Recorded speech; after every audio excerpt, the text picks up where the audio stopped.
Fala pessoal, tudo bem? Vamos continuar a nossa etapa de definição do desenvolvimento do produto. Nesse vídeo aqui eu comecei falando sobre a determinação de funções e a gente dividiu em funções técnicas e funções de interação. No vídeo que eu acabei de referenciar, eu falei sobre as funções técnicas.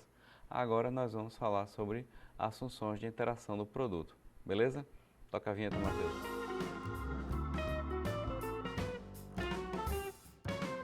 Pessoal, na maioria dos modelos para definição das funções de um produto, para fazer um modelo de quais são as funções de um produto, a maioria dos modelos divide as funções técnicas das funções de interação. Em algumas empresas resolve-se primeiro a questão técnica e depois bota uma casca no produto para ele ficar bonito, cobre aquela parte técnica com alguma coisa que esconda, digamos assim, sendo bem grosseiro na minha explicação.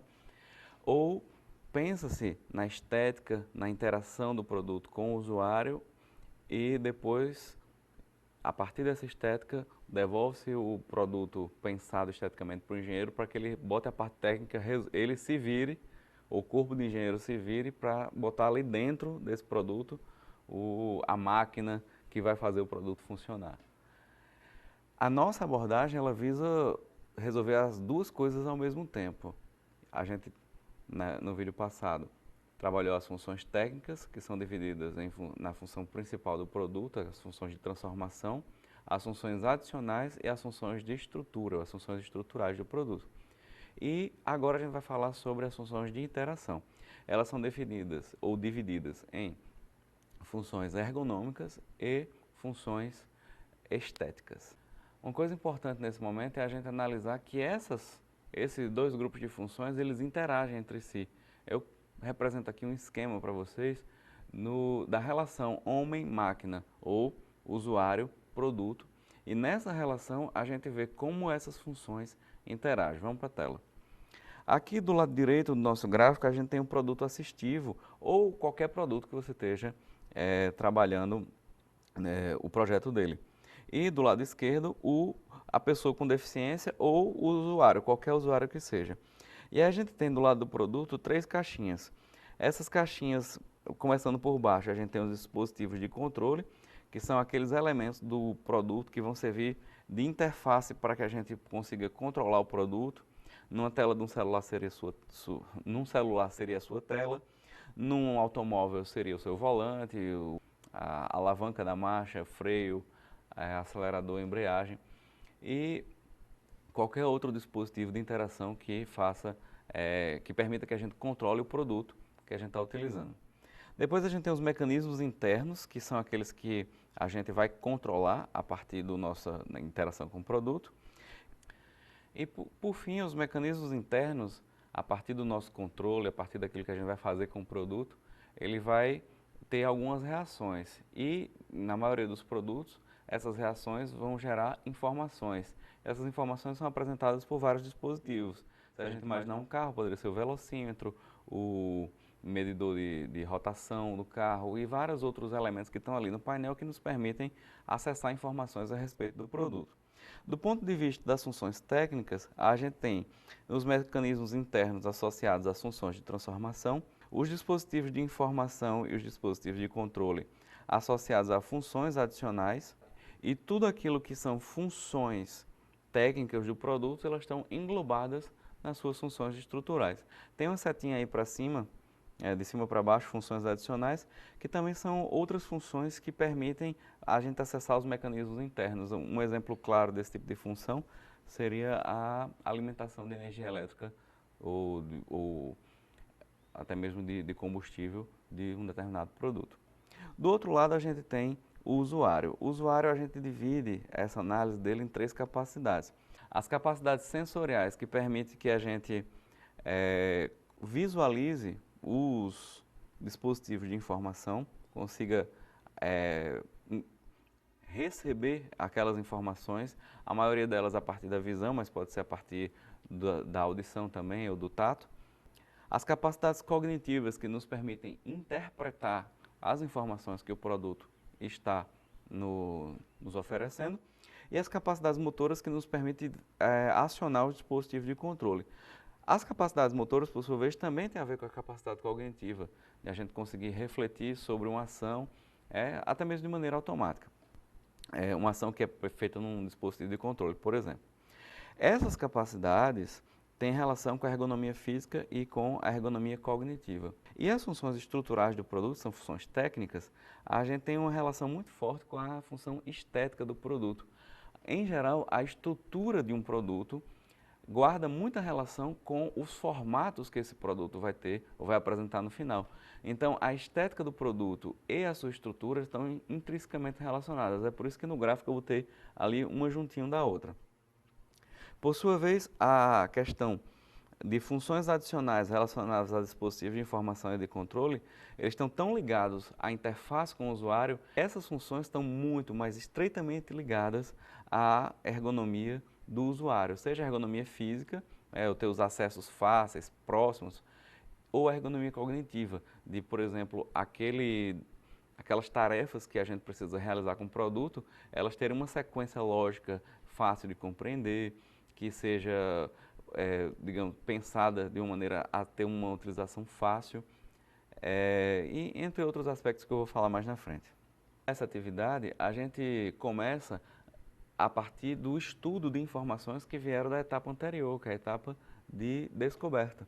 A partir das informações que foram colhidas lá, a gente começa um trabalho de estudo para estar bem informado, para ter todos os detalhes a partir detalhes do mercado, da tecnologia que foram obtidos na etapa anterior e poder definir funções técnicas ou funções de interação, que é o nosso foco agora, que sejam mais adequadas para responder aquelas exigências, ou aqueles requisitos do cliente que foram anteriormente levantados.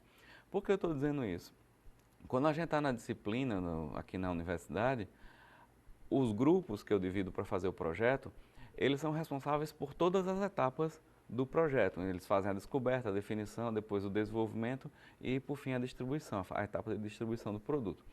Entretanto, quando a gente está numa grande empresa, principalmente as multinacionais, a gente tem setores diferentes que são responsáveis por etapas diferentes desse processo. Então, quem faz a etapa de descoberta geralmente é um setor, ou até mesmo uma filial da empresa, que não está necessariamente vinculada à etapa de definição do produto. Por isso que, quando acaba a etapa de descoberta, a gente precisa gerar, digamos, um calhamaço de informações que podem ser impressas, pode estar no sistema de informação, pode ter vídeos, fotos, áudios, uma série de informações que são transferidas para quem é responsável pela etapa de definição do produto. E aí, primeira etapa, primeiro trabalho a ser feito é estudar essas informações. Para a modelagem de funções de interação, a recomendação que eu faço é que a gente primeiro estude as dimensões de valor do produto, que a gente tratou nesse vídeo que está aqui, relacionado à estética, à essência, utilidade, utilizabilidade, imagem e inclusão do usuário. Depois, a gente estuda as plataformas e as famílias de produtos que foram também definidas na etapa de descoberta, especificamente na atividade de definição de funções, que está nesse vídeo aqui. Depois, a gente trabalha o estudo da estrutura genérica que foi pensada para a arquitetura da família. E, por fim, a análise do contexto intangível, notadamente as políticas públicas e os serviços que são associados ao uso desse produto que a gente está trabalhando e as relações, as atitudes das pessoas do entorno do usuário, no nosso caso, na maioria dos casos dos nossos projetos, pessoas com deficiência, a atitude que as pessoas do entorno dela têm em relação a ela e em relação à aceitação do uso desse produto que a gente está considerando. A partir desses estudos, a gente inicia a nossa atividade de definir quais são os requisitos de ergonomia física desse produto. E aí, nesse âmbito, a gente tem vários aspectos a considerar. O primeiro deles são os tamanhos, as dimensões do produto, tem a ver com a nossa antropometria. E aí a gente tem várias fontes, vários livros, várias tabelas que podem ser encontradas na literatura, mas aqui eu vou focar mais na explicação de 4 princípios que são geralmente utilizados para a gente dimensionar os produtos. O primeiro deles é o projeto para o tipo médio. São produtos em que eu não tenho um foco muito grande em adaptar ele para cada pessoa, mas eu elejo um tipo médio de pessoas, uma aproximação média do que seria aquela determinada população, e eu faço um projeto para a população. Aí na tela eu coloco para vocês alguns produtos que são pensados de maneira padronizada ou quase padronizada para todos os indivíduos. E aí a gente tem aí, por exemplo, equipamentos de parques de infantil que são colocados em praças, bancos de escola, cadeiras de auditório, bancos de avião. Aí você pode dizer, não, Marcelo, mas tem cadeira para canhoto, tem banco de avião que você levanta o braço e pode botar duas pessoas, ou tem cadeiras de avião que são para pessoas maiores ou obesas. Sim, é verdade, mas mesmo assim, 90% ou mais do avião, por exemplo, ele é composto daqueles produtos pensados para o tipo médio. E aí 10% ou menos vai ter aquelas cadeiras que são adaptadas para pessoas maiores, pessoas mais obesas. Esse é o primeiro princípio, que é para o tipo médio. O segundo seria projetos para indivíduos extremos.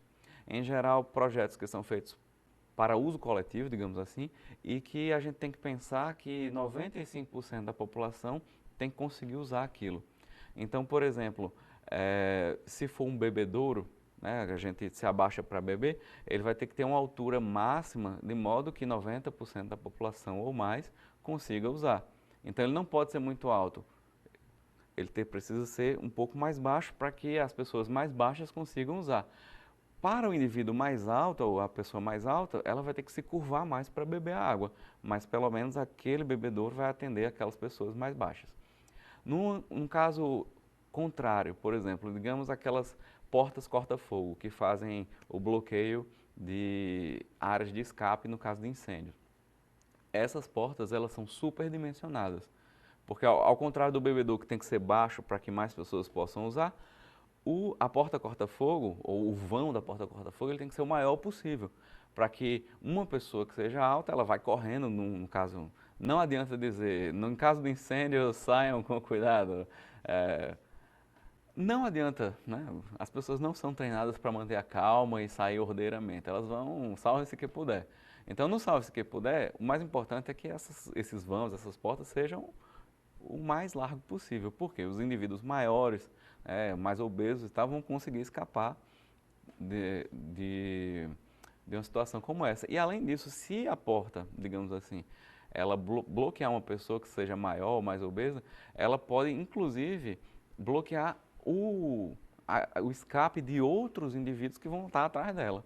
Então é uma questão de segurança tanto para o indivíduo maior, né, maior assim ou assim, né, e também como é um requisito de segurança para todos que estão no ambiente, não é só para aquela pessoa.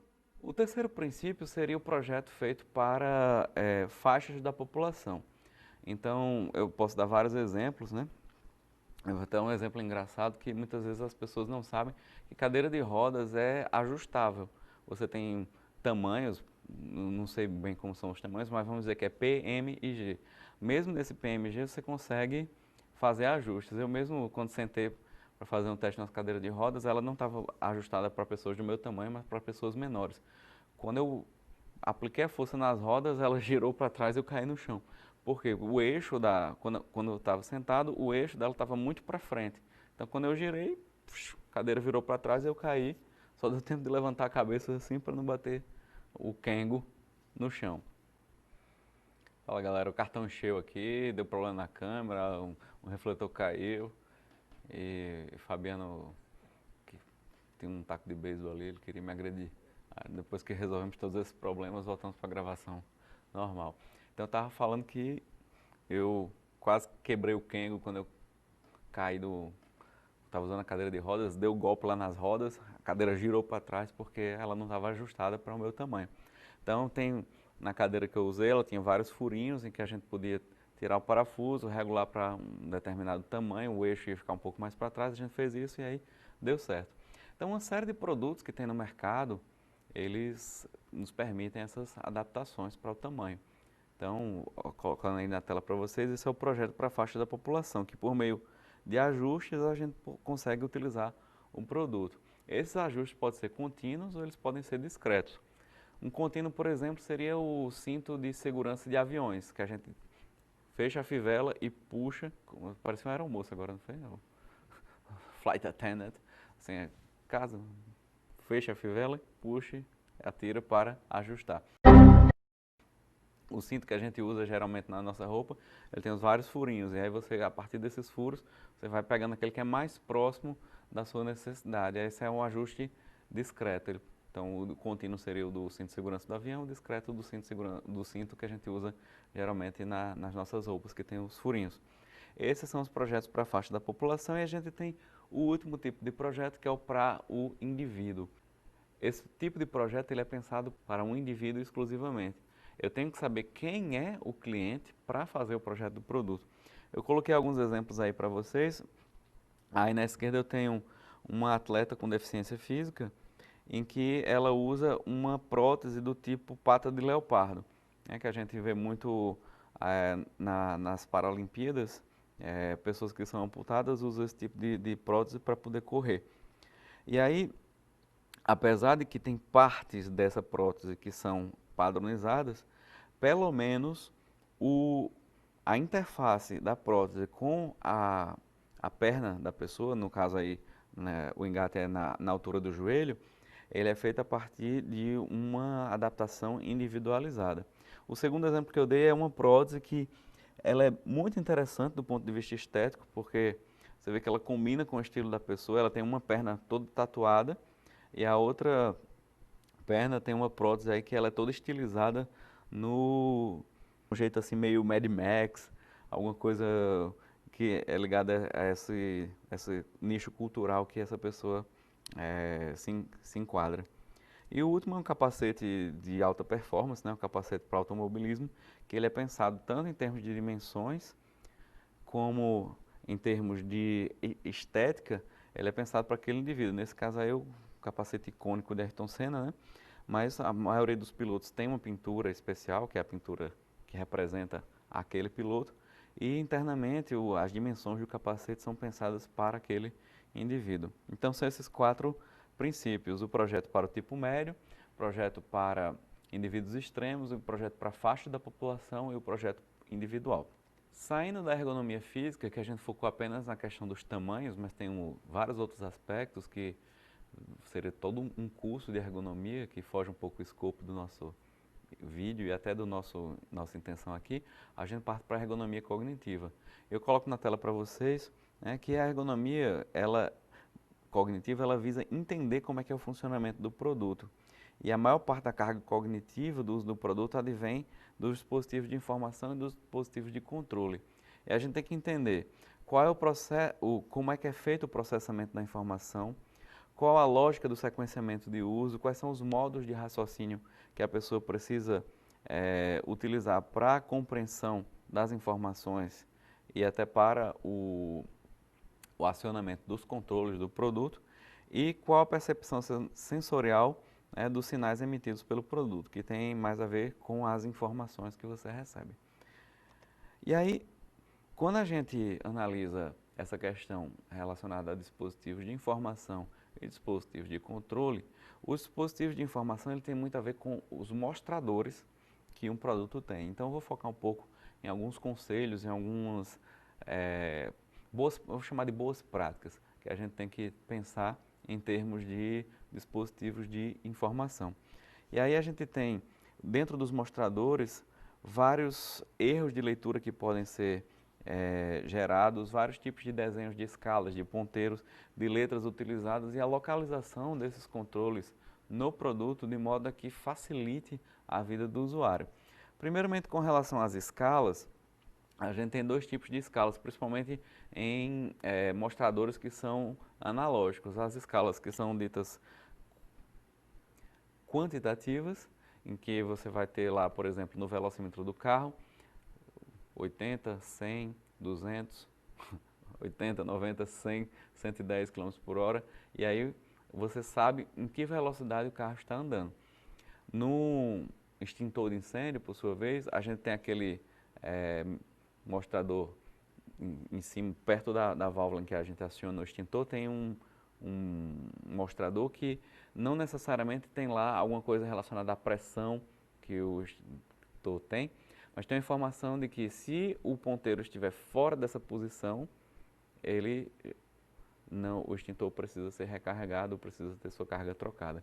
Então ele não é um mostrador quantitativo, ele é um mostrador qualitativo. Eu vou colocar aqui alguns exemplos de mostradores qualitativos em que você não tem necessariamente o domínio, e inclusive eles são muito pensados para a população em geral, que não tem o domínio do tema, né, do assunto que o mostrador que ele está apresentando lá, se é a pressão, se é o tempo a velocidade, etc. Várias informações possíveis, mas a pessoa em geral, o indivíduo, ele não tem a formação para saber se aquela medição que está sendo apresentada por um mostrador quantitativo, se ela está dentro da faixa que aquele equipamento, aquele produto deveria trabalhar. Pode estar acima, pode estar abaixo, mas como a população em geral não é formada naquele assunto, eu não tenho um parâmetro para verificar se aquele dado é bom ou ruim. Por exemplo, eu estou a 80 km por hora, ele é apenas uma informação, mas eu tenho que ter uma informação a mais, eu tenho que ter informações adicionais para saber se esse 80 km por hora é rápido ou se é aceitável. Se for aqui dentro da universidade, por exemplo, 80 km por hora é inaceitável, mas eu preciso saber onde eu estou, eu preciso saber a velocidade máxima permitida, eu preciso ter pelo menos um bom senso de que andar a 80 km por hora dentro do campus universitário não é minimamente recomendado, né? É extremamente imprudente fazer isso e irresponsável.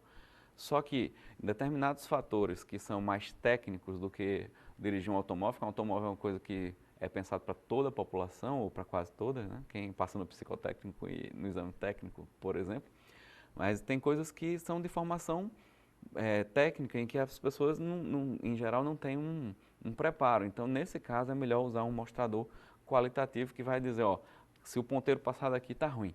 E aí todo mundo já tem a informação que precisa para agir. Se afasta do local, troca o produto, enfim, toma alguma atitude porque alguma coisa ali não está boa, por exemplo. Com relação aos ponteiros e às letras utilizadas, eu tenho aqui em cima no slide alguns exemplos de desenhos ruins, né, de maus projetos. E a gente tem aí ponteiros em que a escala desenhos em que o ponteiro e a escala são de tamanhos diferentes, o que pode levar a um erro de interpretação. Embaixo a gente vê aqui o que é o correto, o ponteiro e a escala com a mesma largura, digamos assim, a mesma espessura, para eu ter uma informação mais precisa do que o ponteiro está marcando. No segundo desenho, ponteiros que estão muito longe da escala, que aí fica difícil a gente verificar se o ponteiro está apontando para um determinado elemento ou outro da escala. E o último que seria a escala por dentro na verdade, os números por dentro da escala e o ponteiro passando por cima dos números, e aí a gente não consegue enxergá-los. A ideia é que os números e a escala estejam por fora e o ponteiro corra por dentro, e aí ele não passa por cima dos números e dos tracinhos da escala, a gente não consegue ver, e que eles estejam suficientemente próximos para a gente identificar se o ponteiro está apontando para essa ou para essa informação aqui. Isso é muito importante, e principalmente porque se a gente estiver longe do produto, por exemplo, eu olho a partir daqui, eu vou fazer o contrário. Aqui está o produto. Está de frente para vocês. Vocês sabem que esse dedo aqui está apontando para esse. Mas eu, da minha posição aqui, eu não sei se é para um ou para o outro. É o erro que acontece muito em apontamento de impedimento pelo bandeirinha. É o chamado erro de paralaxe. Às vezes você não está no ângulo correto para enxergar. Então, quanto mais o projeto de um mostrador levar em conta esses fatores que eu apresentei aqui, maior a probabilidade de que não sejam cometidos erros de interpretação da informação. Com relação à localização dos mostradores, o ideal é que você tenha mostradores que a pessoa consiga enxergar apenas com o movimento dos olhos. Né? Se não for possível com o movimento dos olhos, com o movimento apenas da cabeça. E a situação a evitar seria que a pessoa precisasse movimentar mais do que a cabeça, movimentar o tronco, o ombro, para conseguir acessar aquela informação. Quanto mais movimento desse tipo a pessoa precisar fazer, mais complicado será a recepção da informação, podendo levar a pessoa a cometer erros, né? Por exemplo, eu estou dirigindo um carro, eu preciso ver uma informação que está ali. É o que acontece muito com o uso hoje do telefone com o GPS pelos motoristas de aplicativo. Às vezes eles colocam o telefone em cima da perna, em vez de colocar em algum suporte no painel, e aí quando ele faz isso, ele tem que baixar a cabeça e para olhar a sua perna. E aí nesse momento ele perde o contato visual com o que está acontecendo fora do carro, pode ocasionar algum acidente.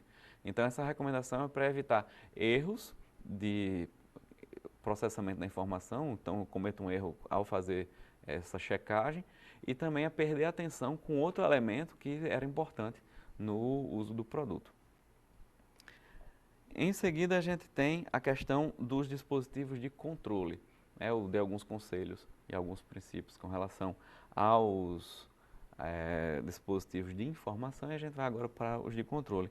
E a gente tem aí que os dispositivos de controle também são chamados de manejo. A gente tem que pensar a questão da compatibilidade de movimento e compatibilidade espacial, a associação correta entre o mostrador e o controle, né, o mostrador, o dispositivo de informação e o controle, o dispositivo de controle ou manejo, e a sensibilidade do deslocamento. Vamos falar um pouco sobre cada uma dessas coisas. Com relação à compatibilidade de movimento, eu trouxe aí para vocês o desenho de uma torneira, uma imagem de uma torneira. Um princípio muito utilizado pelos projetistas e que é uma recomendação de projeto é a gente utilizar o estereótipo popular. Na nossa cultura, a gente entende que abrir uma torneira é girar no movimento anti-horário e fechar uma torneira é girar no movimento horário.